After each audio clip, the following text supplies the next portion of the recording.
Okay. Wait another minute or so, Dean. We shouldn't fill up the hour, so I think we have plenty of Okay. time here. All right. And you can see my screen okay? Yes, I can. Okay, great.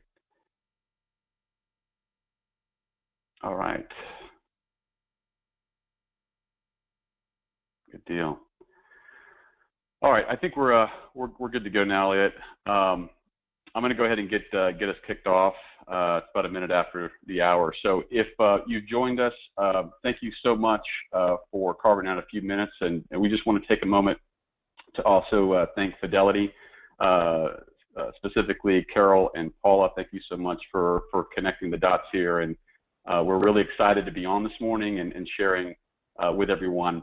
So if you've joined us, you are here to learn more about emerging tech and safe social practices, kind of all specifically tuned for the title industry. So a little bit about us. My name is Dean Kalora, and I've spent about 10 years in my prior life in the title business on the functional side. So everything from processing to closing, warehousing, business development, kind of wore all the hats and fought in the front line, so to speak. I helped an attorney in the Tampa Bay market grow from one office to about 16 offices. And in that same tenure, also became a licensed real estate agent. I still hold that license, and I run a small family practice here in town. So, I speak realtor, I speak title. Also the CEO and co-founder of TitleTap and an ALTA hop leader as well.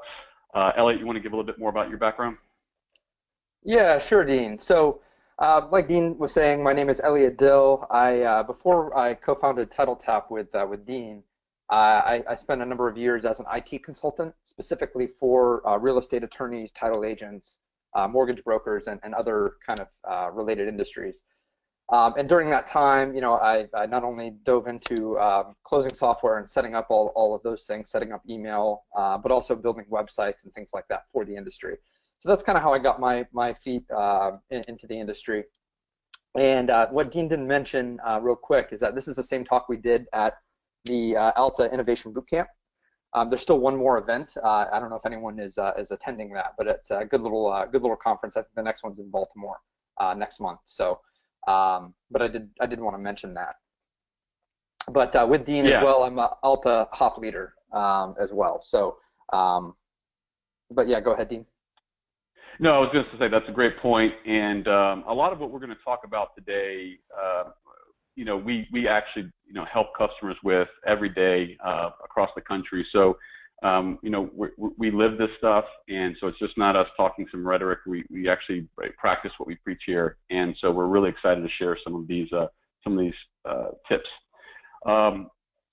So what we're going to do is exactly that. We're going to share some of our favorite solutions, and hopefully it addresses some of the challenges that some of you might be facing.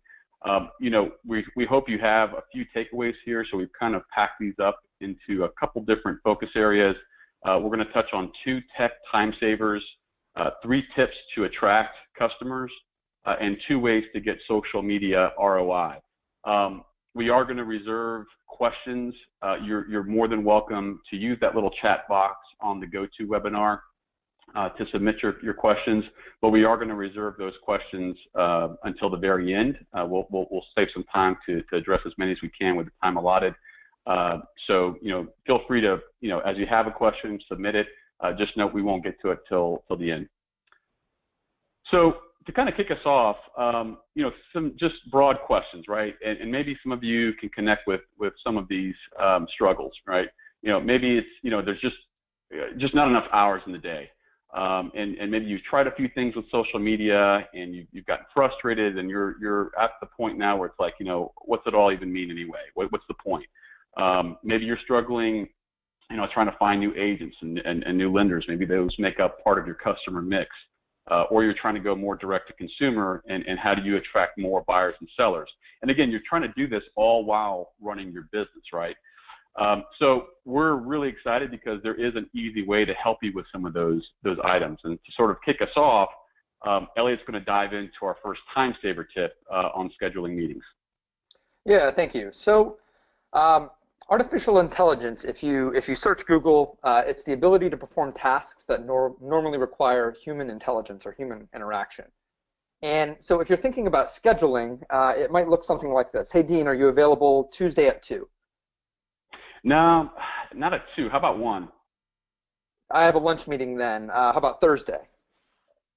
Yeah, you know, I'm headed out of town on Thursday. What about next week? So you get the idea, but this is kind of the email back and forth, right? This is the email chain back and forth where you're trying to schedule a time. Well, I'd like to introduce you to Amy. And Amy is an AI personal assistant who schedules meetings for you. And right at the top there is the website. It's kind of a weird website. It's x.ai. There's no .com or anything like that. So if you want to jot that down. And basically with Amy, all you have to do to really use Amy once you have an account is copy her on the email and give her a little bit of instruction. Amy has access to your calendar. So if you're using Google Apps or if you're using Office 365 or whatever it might be, she actually syncs with your calendar to have your available times and things like that so she can book meetings. And she has, there's some meeting preferences in there as well. So for instance, maybe you want, maybe you're only available Monday through Friday. You know, most of you might be that way. You can set that. Maybe you have Saturday meetings available. You can set that as well. You can also set like meeting duration. So is it going to be an hour-long meeting by default or a 30-minute meeting, or what do you want her to schedule? And then there's also breather times that you can set in between. So for instance, maybe you don't want to be booked back to back to back. You want maybe 15 minutes in between meetings to catch your breath. You can set all of that in the preferences there.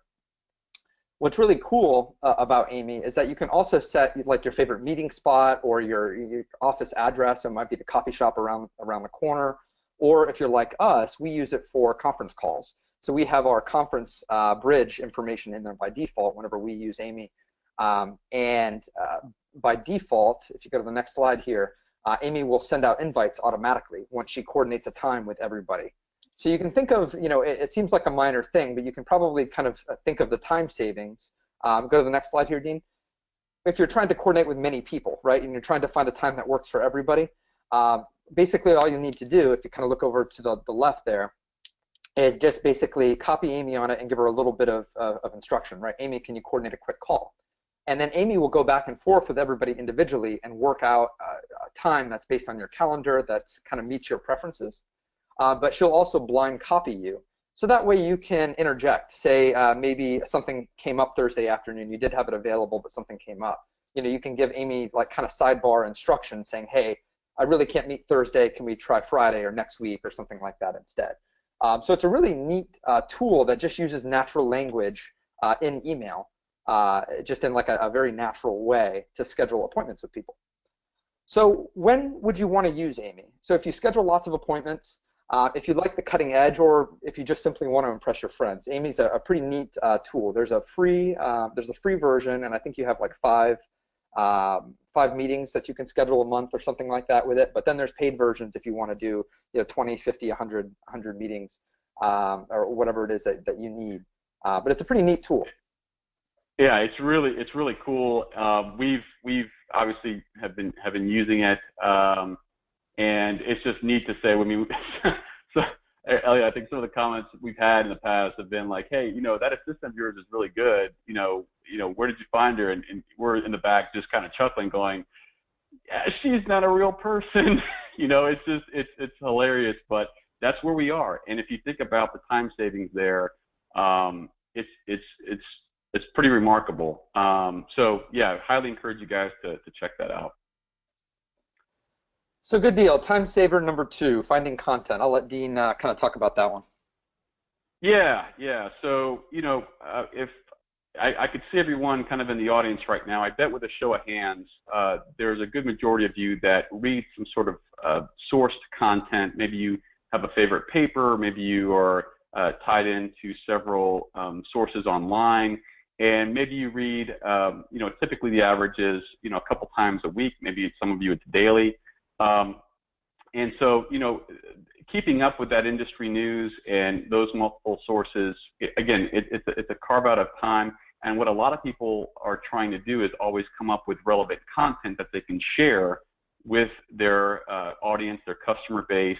And that seems to be a big struggle with a lot of the folks that we work with, is having the bandwidth to keep up with that.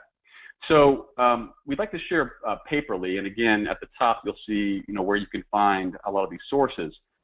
What's really neat about Paperly is that you can set it up to collect all the relevant news that you find important, and it actually goes a step further and determines which news pieces are the most popular. And what's really nice and efficient about that is that it's done all the heavy lifting in terms of what might be of interest to your audience, because if it's trending, then that probably is a piece you want to share with people, because they're going to find that of interest. And again, sharing it across an email blast, sharing it as a social post, maybe writing a blog about it, it takes a lot of that heavy lifting out of the equation, and helps you kind of congregate. I mean, it's kind of known as a social news aggregator. But again, to go a step even further beyond that, let's say you don't have a dedicated blog, or you don't have a dedicated, you're not really consistent with social or whatnot, you can actually create a branded paper. And what's nice is it has features to share automatically, again, through the social mediums. And this is an example of that branded paper. So this happens to be a commercial broker, tracking different sources that are important to him, and he's called it the Commercial Real Estate Weekly. So you can actually send folks these links, or the link to your branded paper. You could even have it on your website, and people can keep up with it that way. So, again, you want to use Paperly if you're one of those that struggle with coming up with content. You're looking to kind of single source where you get your content. So again, if you track online sources for news, this is a place to put all of that in one spot, and then Paperly will actually extract those pieces within those sources that are most popular. And then, it also has the added benefit of creating a branded paper. So that's Paperly, and definitely advise you guys to check it out. All right, we are going to be moving on to customer attraction and sending people to your website. So back to you, Elliot. Yeah, so Dean kind of talked about an easy way to gather information into a single spot and have it kind of in a single location for you, or even just to automatically share out to your customers. But just before I kind of dive into this tool, many of you might have seen some of these tools, TinyURL or Bitly or Owly. Basically, these are all called URL shorteners, and they take a very long URL, if you go to the next slide here, and turn it into a kind of small digestible URL that you can write down, or you can put in like a presentation like this, where it fits on the screen in one line, and people can jot it down really quickly. So that's kind of the main purpose of these URL shorteners. Well, there's a newer one that's out there now called Sniply, and Sniply has kind of an added benefit. It does everything that those other ones do, in that it shortens the URL. It also provides metrics on the URL. So for instance, you can see how many people click on a URL when you share it on Facebook or whatever it might be. But in addition to that, every link that you share, you get a little ad, basically, that prompts people to click back to your website, right? Because if you think about it, if you're kind of looking for other sources for news, maybe it's a Realtor.com article, or maybe it's an ALTA news or something like that. People are going to ALTA's website and they're going to Realtor.com. This is a little ad down at the bottom, and you can see on the screen here an example of kind of what that looks like. So a BBC article, but then there's a little branded ad that stands out at the bottom. And if you go to the next screen here, here's like a real example with that same article. Again, you can customize the call to action. You can put your company name there. You can put your face. You can put your logo. You can also customize the button text. So for instance, if they have questions about the closing process, they can contact you, or whatever you want that call to action to be. Maybe the article is on something related to rate lock or something like that, right? And you can say, hey, do you have a question about rate lock? Ask us, and you can actually customize the call to action at the bottom. So it's a pretty neat little tool. And if you use Sniply, if you share news articles currently in social media, and or if you want traffic back to your website. It's a great little tool. Like I said, it does the same thing that the other tools do, but it also has that kind of added benefit of the little ad at the bottom. So with that, and I'll just add. Go ahead. Yeah, and I'll just add to that real quick, Elliot, too. You know, because what a lot of folks are concerned about, and it happens to all of us, is, you know, you're shared an article, and once you go to that article, you're gone, right? To get back to the website, there's not any kind of prompter. And again, if you think about integrating Snipply with maybe some of the content pieces that you are getting single sourced through Paperly, this would be a great way to integrate the two as you share pieces. And if you've got a little Snipply connector, then, you know, it's an easy way for people to come back to you once you've shared a piece. So it's really, really effective. And as Elliot mentioned, it has some pretty fantastic metrics tied to it. Sorry, Elliot, I just wanted to add that a little bit. No, that's totally fine. So I think moving on here, customer attraction number 2 and staying top of mind. So that would be you. Yep. Yeah. So to kind of kick this off, you know, what I'll do is I'll probably throw out something that everyone probably has experienced, whether you realize it or not. If you've ever shopped for any kind of product or service online, and just name it, whatever that product or service is, and you drift off to go check email, and now you see internet ads just everywhere with that product or service. And I'm feeling like people shaking their heads because it happens quite a lot. You know, I had a funny story a few months back where, you know, I had a lady tell me, you know, Dean, I've seen the same yellow dress for like 9 months. It's driving me nuts. Well, that's an example of what we're talking about.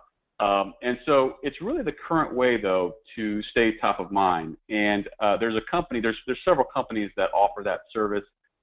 This company is called AdRoll.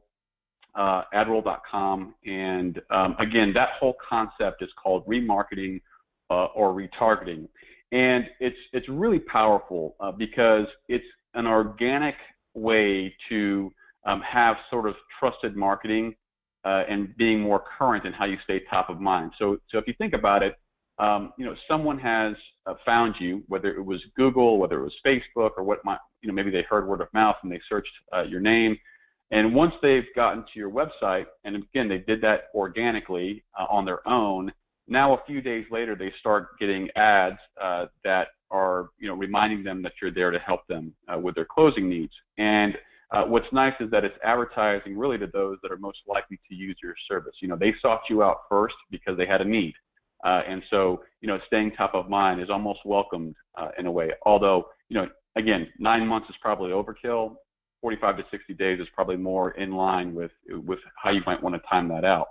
And this is just a little infographic. I won't go too into depth in this because we kind of painted the visual already as someone goes to your site and then drift off, and now they're seeing internet ads that that would in turn drive that person back to your website. This is just a live example of what we're talking about here. So this happens to be a realtor. They're on Yahoo Finance. They're reading about millennials skipping starter homes. They were just on this title company's website 3 days ago, and boom, there comes an ad, right?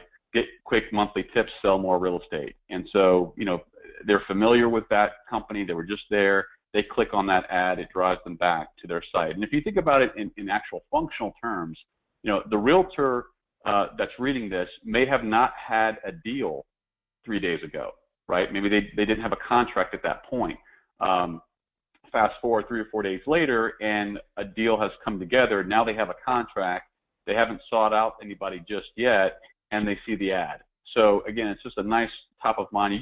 You need to be there when they're ready. Same thing with a consumer. Maybe they're thinking about, you know, refinancing a home, and they're just doing their due diligence. They happen to find your company, and then now there are these soft reminders about, you know, you helping them with the refinance. So you could you know, have a ton of creative input on how this gets applied, but the idea is when someone initially finds you, they may or may not be ready to pull any kind of trigger on picking a company. However, a few days later, a week later, 2 weeks later, they might be ready. You just need to be there when they are. So this is a great tool to do that with. Again, some of the benefits: it's inexpensive, it's highly effective, and it's passive.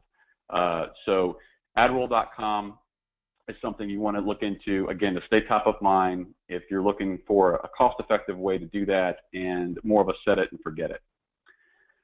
All right, with that, we'll go on to the third tip on customer attraction, which is all about Facebook ads that actually work. So Elliot, this is back to you. Yeah, thank you, Dean. So yeah, I mean, we found that just to kind of touch on the last topic, we found that the remarketing ads have worked pretty well for title agents. So it is definitely a set it and forget it kind of marketing strategy, and it is pretty cost effective as well. So I would highly recommend looking into that if anyone's interested in that. But moving on into customer attraction number 3, Facebook ads. So this is another effective strategy that we found that works out pretty well. Um, and there's a few different things that we recommend in doing this. I don't know how many in the audience have tested out Facebook ads, or maybe they've dabbled a little bit. Usually what we find is it's maybe 50-50, in broad strokes. But these are kind of the 3 different types of ads that we find have worked pretty well for agents. And I'll go into them in a little bit more detail, but what's more important about the different types of ads is actually the demographics. And what Facebook has become known for, at least from their advertising perspective, is just great demographics to pick from when you're trying to get your brand out in front of the right people, okay? So if you think about Google ads and maybe 10 years ago, it was all kind of related on a search, right? So if somebody's searching for, title agent Miami or something like that, they're ads might show up for title agents and things like that. And then there's obviously the organic search. On Facebook, it's a little bit different. You don't target by necessarily what somebody's searching for. You target by information about that person, right? So that's pretty powerful because they're not necessarily actively seeking an agent, but they are maybe the right type of person. They might be a realtor. They might be in your location, right? They might be within 25 miles around your office, or things like that. Income brackets is another one. So just to kind of stack these on each other, you could potentially target a realtor employed by Keller Williams, 20 miles, within 20 miles of my office, that makes at least $100,000 a year. Maybe if you're doing like a golf tournament, you could target basically somebody who has liked the golf magazine Facebook page or something like that. They subscribe to Golf Magazine. So if you're doing a golf tournament, that might be a demographic interest that you use. And then there's also this really cool one at the bottom that is likelihood to move. And what that is if, say, a Facebook user is clicking on a lot of articles that go to, say, Zillow or Trulia or one of these sites, and they do that on so many times, Facebook will tag that person with likely to move. So that way, again, you can stack location on that. So it's somebody in your region that is likely to move. So you can actually direct ads and things like that to them for them to like your page or whatever it might be, visit your website so that they start getting those retargeting ads. So it's become really powerful to do those sorts of things with. And this is probably the most important part of Facebook ads. So moving on to the different types of ads, the 3 that we kind of recommend is the page like campaign. So the page like campaign is a pretty simple campaign. All it is basically, it just shows up in kind of a news feed and it says, like this company's page, basically. And the way you do that is just by going to your Facebook page and clicking on the little promote button down there, down in the bottom left. The second type of Facebook ad that we recommend is the website traffic. So this is great for, again, getting in front of those realtors in your market, getting in front of those lenders, just depending on how your market is driven, and then also getting in front of consumers, if that is part of your market. So I'm not sure of what the split is for the audience, but it's a great tool for any of those things. And realtors are on Facebook. I mean, that's where their customers are. So they're there. So if you're a realtor-based, your market is realtor-driven, I would highly recommend this sort of ad for that. And then moving on from that, the other one that we found that works pretty well is the attendees. So like for different events. So if you do, again, you might do a realtor training event, or you might do a golf tournament, or for charity, or those sorts of things. The reason that makes it so powerful as an ad is basically in Facebook, and you've probably seen this, but if you see like an event coming up, like an upcoming event, what it shows you is not only like the ability to say, yes, I'm interested, or yes, I'm going to attend, but it also allows you to see which of your friends are interested in that event. that's pretty powerful for a number of reasons. I can see if Dean is going to an event, he might have marked that on his Facebook page, and I can see that when it shows up in my news feed. So I might be more likely to attend the event if I know 3 or 5 people going to that event or that are interested in that event. So that's what makes the events module within Facebook pretty powerful. There's an added kind of ad strategy that you can use as well, especially for B2B. And it's basically Facebook allows you to upload your past customer list and put those, we call them ads, but they're really like, hey, like our Facebook page or visit our website, that sort of stuff. It's not like a hard sale kind of ad, but it allows you to upload your past customer list and put those ads in front of those people and also what's called a lookalike audience. And so a lookalike audience takes the demographics from the list that you upload, and it's like if they have a Facebook account. So this is only if they have a Facebook account linked with their email address. So if Joe Smith, the realtor, has a Facebook page with joesmith@gmail.com or whatever it might be, and that is linked to his Facebook account, it can actually take that information about what he likes and those sorts of things, and it can find people like Joe Smith. So maybe it's another realtor that has similar interest or those sorts of things. So you can kind of place those ads in front of those people. I hope that makes sense, but it's a pretty powerful tool, especially if you've been in business for a little bit and you have kind of a customer list. And just to kind of clarify, go back a slide real quick. Just to kind of clarify, I know maybe privacy concerns and those sorts of things. Facebook ignores anything where they don't already have information on. So if there is a customer that, for instance, you have that Facebook doesn't have any information on, it just throws that away. So Facebook isn't actually getting any information from you other than like an email address. And if they have that email address on file and basically it's linked to an account, that's when you're able to kind of use that information to show ads to those people and things like that. If they don't have access to that, if they don't have any information related to an email, it's just thrown away. So like I said, it's probably better for B2B type stuff, but it is a very powerful tool. So if you're doing these ads correctly, this is an example of the results of a page like campaign, okay? And if this is done correctly, this is what your page likes can look like, and which is a pretty steady increase over time. So Facebook ads in a nutshell, if you want results quickly, I would recommend using Facebook to drive traffic to your website and get more page likes. If you want social media results quickly, in that, broadening your audience, it's a great way to do that. If you want everyone to see a certain post, it's a great way to do that. Say you have, like I said, that event or whatever it might be, and you want to make sure that everyone sees the post. Running a $100 Facebook campaign is a great way to make sure that everybody sees that post. And like I said, just the event is a great way to do that. Anything else to add, Dean? No, I mean, again, it's important. If you're just getting started with Facebook, one of the first things we always recommend as a best practice is expanding your network, because if you just post something and you only have 5 people that have liked you, the juice isn't worth the squeeze, so to speak. So you really want to expand, focus your efforts on those ads in the beginning to expand a targeted market. So as Elliot mentioned, really get surgical with it.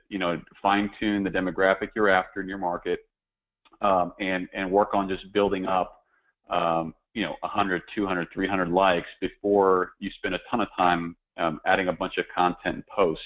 You just want to make sure that that's hitting the right people and hitting enough people that potentially have the ability to do something in terms of using your services in your market. So that's kind of a good first step, is just kind of focusing on building your network. Afterwards, you can kind of play around with different pieces, but yeah, if nothing else from that last piece, you want to focus on that build out, and the page like campaign is how to do that. Yeah, that's a great point. That was it. Yeah, that's a great point. Yeah. Okay, so moving on to social media ROI. So this is a fun section, and this is I always kind of joke that this is how even Dean, who can barely draw a stick figure, this is how he became a graphic designer. So I'll let him kind of explain that.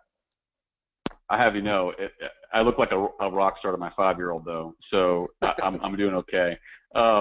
Yeah, so graphics made easy, right? So I'm willing to bet that at some point in everyone's business there has been a need for a graphic designer. Typically, when you're just starting out and you're having some kind of branding redesign or just promotion, you know, it's a logo, right? People generally need a logo for their business. Maybe you've needed flyers for an event. Perhaps you're, you know, looking to have different designs created for social media posts, etc. So one thing that we've found that has been just beyond helpful is Canva.com. And you may have heard of Canva, you may have not heard of Canva. If you've attended any of the ALTA events, I know they're very high on it. But in a nutshell, it's graphic design made easy. And when I say made easy, it's easy. Like it's literally click, drag, drop, and then type whatever text you need. So if you can think about Canva in a way, a good way to describe it is it's almost like the Dollar General store for graphics. If you can kind of see over to the left of the screen, there's a bunch of free graphics there. You can see in the little search right underneath the header, there's a million images, it says. You can search for anything. You can search for houses, keys, maybe it's a certain holiday you want to look up. And what will happen is the graphic options on the bottom there, where you currently see happy birthday and thank you and all that good stuff, they will change automatically to whatever you're searching for. And you'll see in the very top, it puts what's free, and then as you get towards the bottom and you move on, it's like $1 per graphic to buy that particular graphic. And what's wonderful about that is that they're all royalty free. So you can literally pick your graphic. You don't even have to purchase it right away. You can pick a premium one, drag it over to the right into your little canvas there, hence Canva. That's kind of how they came up with the name. And then start messing around with it. You can change colors. You can add text. You can do all kinds of neat things. So it's a highly effective tool. And it's not just for social media. Like I said, you can use it for logos, flyers. You can get really creative with it. Let's say you're going to a broker meeting. You can put the broker's logo up top and the topics that you're going to cover for that meeting. So this takes you, several leagues beyond like doing it in Word or doing it in even PowerPoint. I mean, you have a professional looking graphic piece that you can put together and look like a rock star. So you want to use Canva if you aren't a graphic designer like myself. If you're looking for, really slick social graphics, because, people are visual and pictures always help. So it's really good for that. Also, any kind of flyers you're putting together, highly recommend using Canva for. And even if you are a graphic designer or have one, I mean, Elliot, that's kind of more your background, and I know you use Canva quite a bit. Yeah, I found that I can do almost maybe 80% of what I need to do with Canva, and it's a lot faster and easier. You can export to a JPEG or a PNG or a PDF. You can even do print with it. So like if you're familiar with like bleed margins and things like that, you can even do that. So it's pretty effective for that. There are certain things that Photoshop or a different program like that, an Adobe product is better for. But for the most part, it's a pretty fantastic tool, especially for being free. You can always upload your own graphics as well, so you don't have to use theirs. So say you have certain images. Good point. Yeah, you can just upload them. You can upload your logo, whatever you want. It's pretty fantastic tool. It's a kind of a game changer here the past couple of years since this has been out. Absolutely, and to take it one step further, kind of look at it as a marketing, in addition to traditional marketing, but as an outreach. Think about this. Once you get somewhat familiar with Canva, guess who else probably needs or could use this kind of tool? Your realtor, your lender. They all have similar needs in their marketing. So if you can navigate your way through it, it's pretty intuitive. Introducing this kind of a tool to your market and showing them a tip or trick with it, especially with it being free, again, you become part of their success team, and that trust and that assistance to help them do more with their business is what a lot of folks are looking for in partnership. So you can even use it that way as well once you get more familiar. All right, moving on. Social ROI number 2. Now this one I am so stoked about. This is I always get excited about it because it's truly a golden nugget. And if you learn nothing else from everything we've been talking about, please take note on this. It's really, really important. So Elliot, I'll let you kick off. Yeah, sure. So go to the next slide here. How many of you have maybe seen something like this? And kind of a rhetorical question, but the title agent is posting, "Congrats, Jones family," or it might be the realtor or whoever. "Congrats, Jones family, on the purchase of your new home," with a picture of them holding the keys, everyone smiling. Maybe it's you're in the office, or maybe you're standing in front of the house. The problem with this type of post is that only your friends see it. So when you post on your wall, only the people that have already connected with your business see it, right? So the other realtors in your market that maybe you've done business with, and they don't know the Jones family, so they're not really, you might get a couple likes, or it might be shown to 25 people or whatever, but there's not a lot of traction with it, right? There's not a lot of interaction. It's not it doesn't do that much for your bottom line. But what if we take this model and we turn it on its side, where instead of you posting, your client posts, but then they tag you in the actual post. So for example, with that kind of post, if you think about that for a minute, if I were to post and tag your company, all of my friends and family would then see the post. A home purchase is something that's very emotional, right? It's up there with weddings and babies. So it's going to get a lot of likes, people saying congratulations. My mom's going to share it, so it's going to get a lot of interaction, and people are going to click over to your Facebook page and look at what you're about. They might even like your page. And the thing about these kinds of posts as well, because it's getting interaction and lots of comments and shares and likes, it's going to stay on Facebook for many, many days. And a lot of my friends and family, I don't know about all of you, I know people move away and things like that from their family, but at a minimum, their friends are likely in the same market that you service, right? So it's a great organic marketing tool if you kind of think about that. So here's a little visual just to kind of beat in the point here.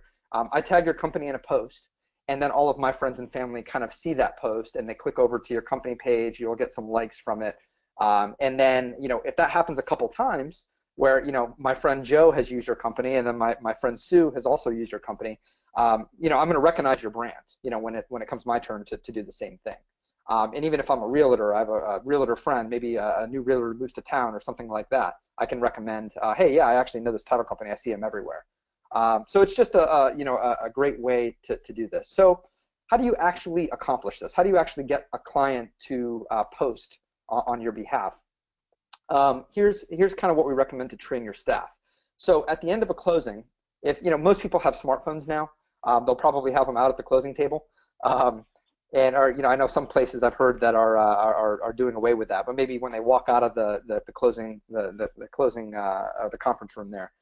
But you can offer to take a photo with their phone instead. So don't worry about having a camera set up or anything for you, but you might have a photo booth or something like that set up, and offer to take a photo with their phone instead, and then maybe have a little flyer. Maybe you build a little flyer with Canva, a little business card or something like that, and it has all of your social media handles on it. So it has your Facebook page, it has your Twitter page, it has your Instagram URL on it.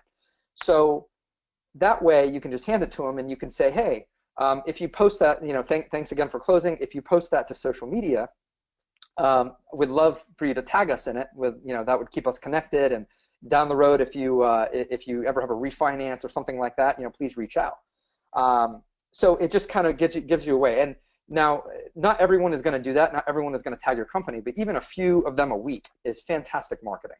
And I'll give you an example of that here in just a minute. But the added benefit to this is that there's less gray area with NPI.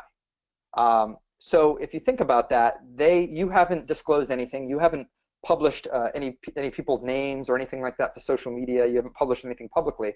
The client has actually disclosed themselves, right? They've published out and tagged you in the post. So I haven't heard of any.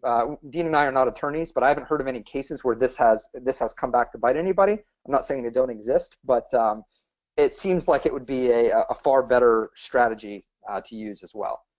So just a little bit of results of what this looks like. So if you look at the blue line and like the orange, which is kind of behind the blue, there's a big spike when this happens, right? You see kind of the blue lines kind of down at the bottom, and then all of a sudden it spikes up. That's kind of what happens, because that's a lot of likes and comments and clicks and shares and things like that. So on the next screen here, here's an example. This is a friend of mine that did this very thing, and they happened to tag the realtor in the post, but they didn't. They also mentioned the mortgage company, and they mentioned the title company as well, but they didn't tag the company. And I don't know if it's because they didn't have the social media handles or whatever in there, but in just a matter of hours, this thing had 386 reactions, so it had that many likes and 125 comments. Okay, so the mortgage company and the title company in this case missed a lot of opportunities there, but the realtor got a lot of good opportunities from that post. So I just wanted to kind of show you that, just to kind of illustrate how this can work. That's gold. I mean, I hope everyone's kind of following here a bit. What's happening with this example, if you think about it, it's a warm referral basically for your business when they do this, and it's getting you access to a network you would not otherwise have. And the only cost to you for doing this is the time it takes to ask them at the closing while they're excited. It's a memorable experience to just include you on that tag. I mean, this is absolute gold. So yeah, I mean, I always get excited when we talk about this, Elliot, because it's a great organic way to really get a lot of exposure. Yeah, definitely. We've had a lot of people have good results with it. And the other thing that you can do, again, the more fun you make this, if you think about this, if the more fun you make it, the more likely people are going to post. So what we found, companies that are really kind of taking it to the next level, what they're doing is they're setting up a little photo booth and getting like little props. So like the little mustaches on a stick that you can hold up, and funny glasses and hats and boas and things like that, and making it fun. And then they might have like a key, like a big cardboard key or something with their logo on it, where the family can hold up or whatever. So the more fun you make it, the more likely you are to have somebody, to have people do that. And we've also heard of people recruiting this way. So doing this very thing, and just with the only goal is to recruit. And so what they're having is people from other employees from other title companies saying, hey, I love what you guys are doing in social media and things like that. And so there's many benefits to kind of this strategy. So that's why we've highly recommended it here lately. That's why it's the best darn Facebook post, period. Right, exactly. Exactly. So again, just to kind of recap this. So use this Facebook post if you use Facebook now. If you want any kind of free and effective marketing, and also to protect MPI, and like I said, it's not listed here, but recruiting is another one that was recently brought up to us. So I hope that made sense and that was useful. But I'll let Dean kind of go through some of the recap here. So if you have a pen and paper and you want to kind of jot down a couple of these websites maybe you didn't get to, go ahead and do that now. Yeah, and Elliot, if you don't mind too, I know we may have had some questions come about. If you want to start looking at some of those as we kind of close out the recap here. Great. All right. So I'm going to jump in and just give everybody a quick overview of what we went over. So when we kicked off the presentation, we kind of focused on some time savers. So everyone met Amy, right, to help schedule meetings, and it's a great tool to test out. You may want to test it out just internally with your staff first to set up staff meetings and to get familiar with it before branching out. But try it out and see if it saves you some time. Be a lot of fun.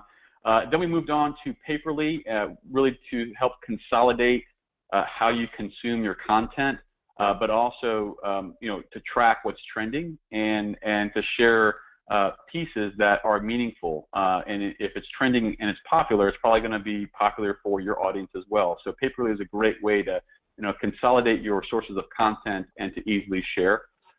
We then moved on to focusing around customer attraction. We touched on Sniply, which is a great way to have those calls to action at the beginning, or I'm sorry, at the bottom of anything you do share, news-wise or via article. Again, a lot of people kind of get lost if you do share a piece. They to navigate back to your site, There's not usually an easy way to do that. With Snipply, you'll have that little call to action at the bottom, and it's easy for them to click that and come back to you. We then talked about staying top of mind and remarketing, and using one of the services that do that is a service called AdRoll. And that top of mind marketing, again, is completely organic. It's trusted. The customer or prospect that found you on their own, and all that's happening is that you're every few days, a week, however you set the time parameters, your ad and call to action is going to pop up everywhere on the internet. So it's a great way to stay top of mind. They might not be ready, when they find you with a deal, but a week or two down the road they might. You just need to be there when they are. We touched on also Facebook ads and 3 major campaigns to consider: the page like campaign, the traffic campaign, and events. So it's kind of a 1, 2, 3 crawl, walk, run, if you will, approach. And depending on where you are with social media and Facebook specifically, if you're just starting out, I touched on the fact that building out your network is most priority, and to do that, a page-like campaign is perfect for that. So definitely check that out via Facebook ads. We then rounded everything out talking about social media ROI, and Elliot cracked on me about being barely a stick-figure drawer, but still looking like a rock star with Canva. So true. And if I can do it, you can do it. So I would highly recommend checking out canva.com. It's free. Graphics made easy. Remember, once you kind of get somewhat familiar with that, you probably have a realtor or lender base that could also leverage that. That's a great conversation starter if you're having one-on-one meetings talking about their sales goals for the year. This is a great way to add true value on helping them with their business. And then we wound things up with the best darn Facebook post period. Talked about the benefits of you not taking the picture with your phone and sharing it just to your page, but actually asking that customer if they would like to have this moment in time captured, and taking a picture with their phone, and then asking them at that point, as you slide over the card or flyer that you made with Canva with your social handles, if they could tag you in that post. Now you've got a warm referral to all of their network, family, and friends. These are the kind of posts that trend very high, and if someone is sort of in that same market, they're going to see that that individual enjoyed their experience and are likely to check you out because of that. So that kind of wraps up the recap in terms of what we went over. We get this question a lot. I didn't touch on it heavily up front, but I did want to just share with everybody, those of you who do not really know who we are and how we help. We do have a specific focus in this industry. We help real estate attorneys and title agents throughout the country. This is our sole niche. It's who we are. It's what we've done as a living in prior lives, and part of what I do still as a realtor. We speak this language every day. So TitleTap is, again, just an online marketing platform. It consists of 5 different pillars, everything from secure websites that are mobile friendly, SEO optimized. We actually have content in them that you can tweak. We do the build. You have your own unique footprint out there. Everything has been already built with best practices per ALTA, to mobile apps that have customized ability for net sheets. We also have some engagement tools that involve email marketing with lead capture, branded viral videos that are more direct to consumer type content, and then we also have social media services that we offer for Facebook and Twitter. Up and coming, we do have some online reputation tools also. So it's a nice kind of all-in-one. If you're looking to consolidate how many systems you try to engage with. I know vendor management can be a challenge. We have everything included in one shop. We also offer these tools a la carte. So I just wanted to share that with folks. We get the question a lot about what we do, and I thought I'd bring that up as we wound up here. So if you need help, let us know. And of course, we have exclusive Fidelity pricing. We are trusted partners with Fidelity, and very much appreciate the relationship. So we can talk more about that. There's some time for questions now. This is kind of how to reach us. And also, if you liked the content you received today, please let Paula or Carol know.